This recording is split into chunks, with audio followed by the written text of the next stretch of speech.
उपेंद्र कुशवाहा के बेटे दीपक प्रकाश ने चुनाव आयोग को बेवकूफ बना दिया है। जी हां, आप इस तस्वीर को देखिए। इसमें दीपक प्रकाश एक निर्दलीय उम्मीदवार के पोलिंग एजेंट बने हैं और वो भी उस सीट से जहां से उनकी मां स्नेहलता विधानसभा का चुनाव लड़ रही थी। है ना बड़ा वाला खेला। और जिस निर्दलीय उम्मीदवार के पोलिंग एजेंट दीपक प्रकाश बने हैं उनका नाम रामायण पासवान है। इन्हें चुनाव में केवल 327 वोट मिले थे और उनकी जमानत जब्त हो गई। अब मामला वायरल है। कहा जा रहा है कि चुनाव आयोग नियम और कानून तो बनाता है, लेकिन वो नियम सत्ता पक्ष के लिए नहीं होते बल्कि सिर्फ विपक्ष के लिए होते हैं। अब इस पर ही आरजेडी ने सवाल उठाया। लिखा कि सासाराम में जमानत जब्त कराने वाले निर्दलीय प्रत्याशी रामनारायण पासवान के काउंटिंग एजेंट बने दीपक प्रकाश बिना चुनाव लड़े नीतीश सरकार में मंत्री बन गए हैं। है ना मोदी नीतीश का जादू। अब और कैसा विकास चाहिए बिहार में। इस पर तेजप्रताप यादव ने भी सवाल उठाए और लगभग आरजेडी से मिलता जुलता एक पोस्ट किया। लिखा, सासाराम में जमानत जब्त कराने वाले निर्दलीय प्रत्याशी रामनारायण पासवान के काउंटिंग एजेंट बने दीपक प्रकाश बिना चुनाव लड़े नीतीश सरकार में मंत्री बन गए हैं। है ना मोदी नीतीश का जादू। दोस्तों, काउंटिंग एजेंट क्या होता है उस पर बात कर लेते हैं और आपको आसान शब्दों में समझा देते हैं। दरअसल काउंटिंग एजेंट का मतलब होता है वो व्यक्ति जो गिनती वाले दिन काउंटिंग हॉल में उम्मीदवार का प्रतिनिधि बनकर मतगणना टेबल पर मुस्तैद होता है। ज्यादातर बड़े राजनीतिक दल अपना काउंटिंग एजेंट नियुक्त करते हैं, लेकिन मान लीजिए कि अगर मतगणना टेबल जो है किसी सेंटर पर 1 है तो वहां पर 1 काउंटिंग एजेंट होगा, अगर 30 है तो वहां पर 30 काउंटिंग एजेंट होंगे। तो ऐसे में एक पार्टी करीब अपने 30 काउंटिंग एजेंट तैनात कर सकती है।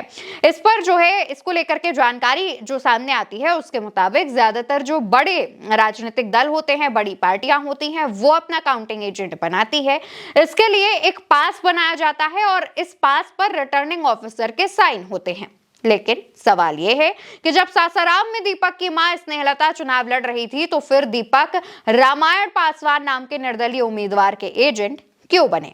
क्या कोई गड़बड़ झाला था? दोस्तों, जानकारी के लिए आपको यह भी बता दें कि आमतौर पर जो बड़े राजनीतिक दल यानी जो बड़ी पार्टियां होती हैं वो जनता की नाराजगी से बचने के लिए एक डमी कैंडिडेट उतारती हैं, यानी कि जो लोग नाराज हैं उसमें से जो स्थानीय हैं वो उनको वोट कर सके। डमी कैंडिडेट के रूप में कोई कार्यकर्ता, कोई नेता या फिर किसी एक ऐसे इंसान को उतारा जाता है जिससे नाराज जनता उनकी तरफ जाए। और इससे क्या होता है कि जो नाराज जनता है वो इन चीजों का बैलेंस कर देती है और बड़ी पार्टियों के कैंडिडेट्स जीत जाते हैं। आमतौर पर कई बार ऐसा देखने को मिला है।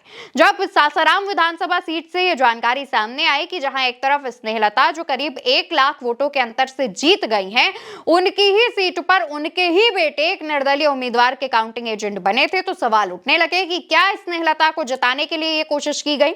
स्नेहलता जो है वो राज्यसभा सांसद उपेंद्र कुशवाहा की पत्नी है और मौजूदा समय में विधायक बन चुकी हैं, चुनाव जीत चुकी हैं।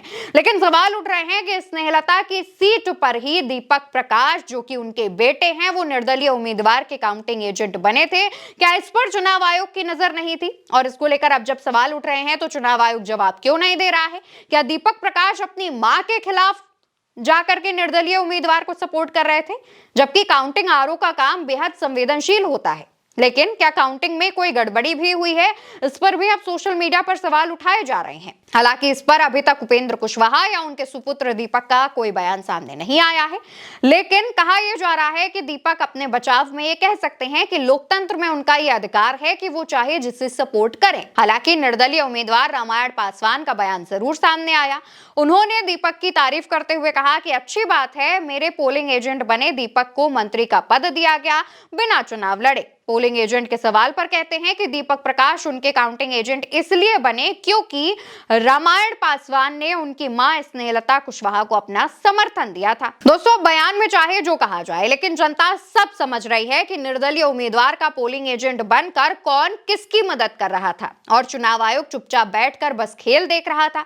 लेकिन अब तो इस खेल में उपेंद्र कुशवाहा और उनके बेटे पकड़े गए हैं। लेकिन क्या चुनाव आयोग उन पर कोई एक्शन लेगा या बिना चुनाव लड़े बनाए गए मंत्री जी ऐसे ही सत्ता की मलाई चाटते रहेंगे और आराम फरमाते रहेंगे? आपको क्या लगता है? इसका जवाब कमेंट सेक्शन में दीजिएगा। वीडियो उल्टा चश्मा यूसी पर देख रहे हैं। मेरा नाम अवंतिका है। नमस्कार।